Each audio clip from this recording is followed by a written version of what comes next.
Welcome to the Rim Break Rodeo. We hope this video helps. You begin by opening Settings and tapping Notifications. This is where iPhone centralizes alerts. Once done, scan the app list. Choose the app you want to change. Tap it, then toggle Allow Notifications on. Make sure to select the alert types: lock screen, notification center, and banners so you'll actually see alerts. You're doing the essential, first actionable steps. This setup prevents missed messages and lets you customize how interruptions appear on your device. Now customize the alert behavior for the app.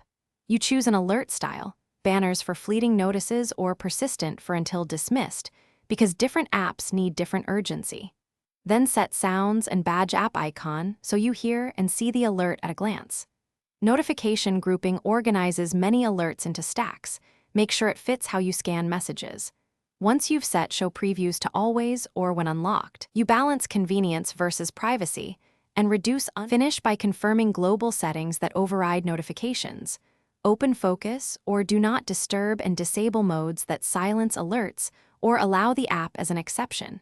If you still don't get notifications, toggle Allow Notifications Off then on and restart the iPhone to clear temporary glitches. Make sure the app itself isn't muting alerts inside its settings and re-grant permissions if prompted. Troubleshooting tip: if nothing works, sign out and back into the app or reinstall it. This often restores notification delivery. Thanks for watching. Consider subscribing if we helped you.